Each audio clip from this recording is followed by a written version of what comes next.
Salve a tutti e benvenuti in questo nuovo video alla scoperta di alcune curiosità che interessano proprio l'attività di Andronico, sia nei suoi anni precedenti all'incoronazione che in quelli durante il suo mandato da Basilius dell'Impero Romano. L'introduzione del nuovo decreto scritto per conto di Dio fu solo la goccia che fece traboccare il vaso, ma prima di questa iniziativa ci furono altre azioni che portarono Andronico a guadagnarsi l'inamicizia della nobiltà e della classe sacerdotale di Ioros. Ma andiamo per ordine.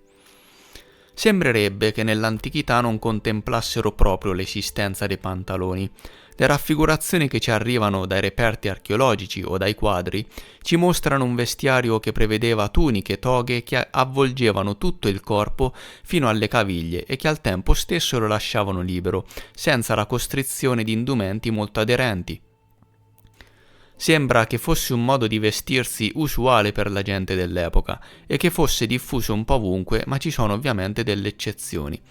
Ma la domanda è: questa immagine collettiva che si ha del vestiario utilizzato nella famosa epoca classica ha fondamenti storici veritieri o è soltanto frutto di fantasie degli artisti del XVII-XVIII secolo che si occuparono di creare i vari reperti e aiuti visivi di quell'epoca antica creata sulla carta proprio durante la Riforma?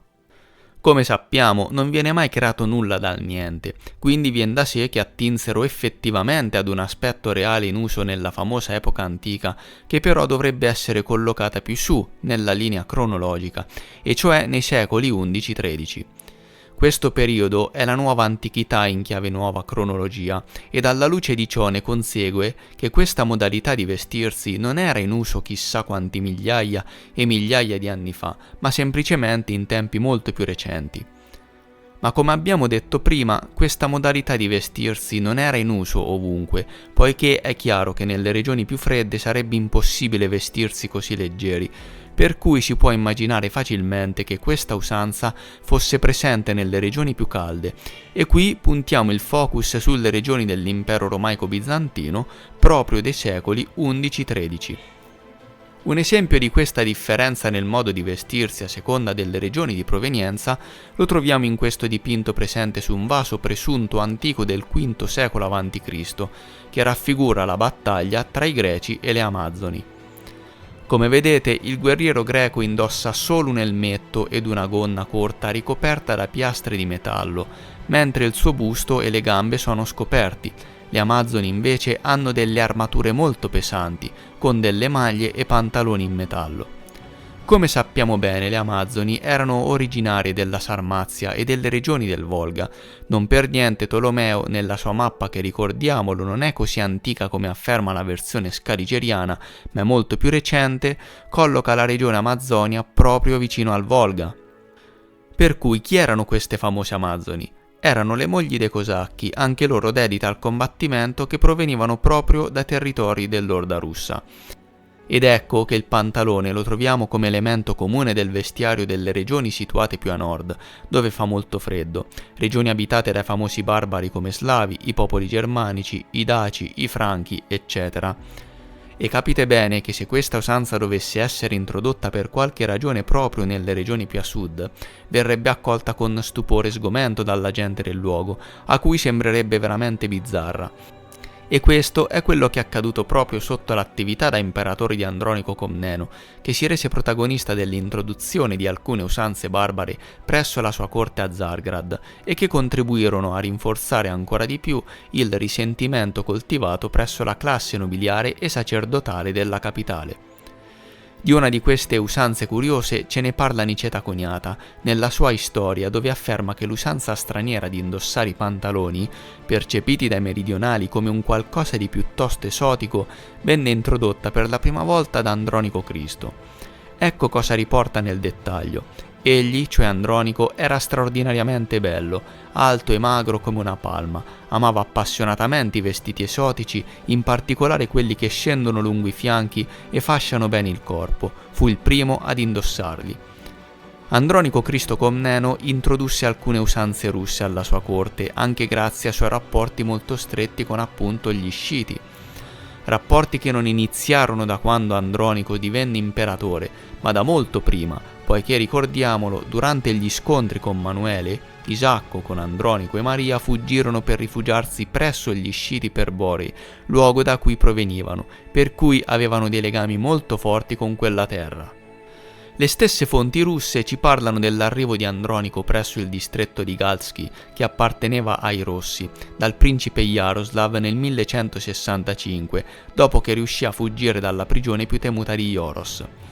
Lo storico russo Karamzin ci riferisce ad esempio che il principe di Galski accolse Andronico Comneno come un amico, il nemico di Manuele e figlio di Isacco, assegnandogli addirittura diverse città sotto il suo dominio. Inoltre è risaputo anche presso le fonti bizantine della passione di Andronico per la caccia, che praticava sempre in Russia insieme al suo amico Jaroslav, andando a caccia di bisonti, che abbondano molto nella Rus. Le stesse pareti delle camere reali a Zargrad furono adornate con scene di caccia russe. Andronico presiedeva sempre a consigli di stato tenuti da Jaroslav, viveva nel suo castello, cenava al tavolo del principe e mise insieme un esercito personale, ed i cronisti bizantini riportano che si sentiva più vicino ai russi che ai greci e non mancava mai di partire con la sua galea reale indossando il suo cappello barbaro a punta. Anche la testimonianza di Coniata riguardo a questo cappello a punta è davvero curiosa. Ci dice infatti che prima di fuggire Andronico indossò un cappello barbaro a punta che assomigliava ad una piramide.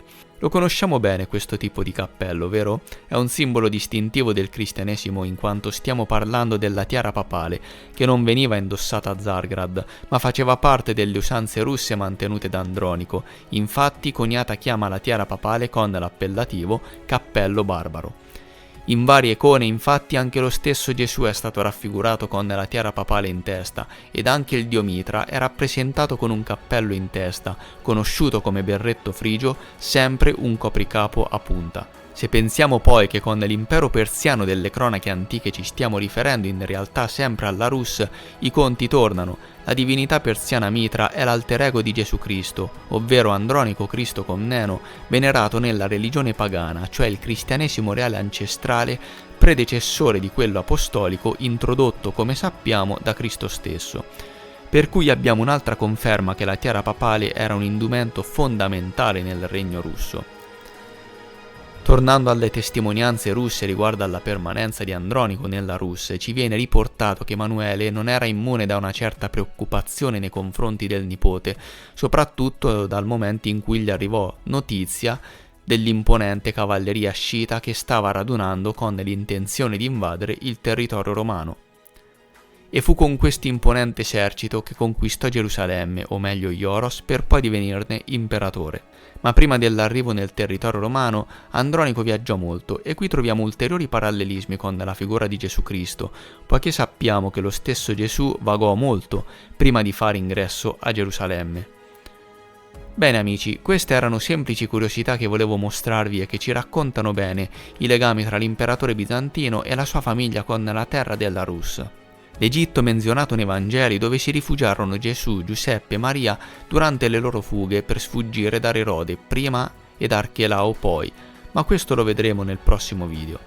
Grazie mille per aver guardato, se ti è piaciuto supporta il canale gratuitamente lasciando un mi piace, commenta per farmi sapere cosa ne pensi e se non lo hai ancora fatto iscriviti per non perderti i futuri video. Grazie ancora e a presto.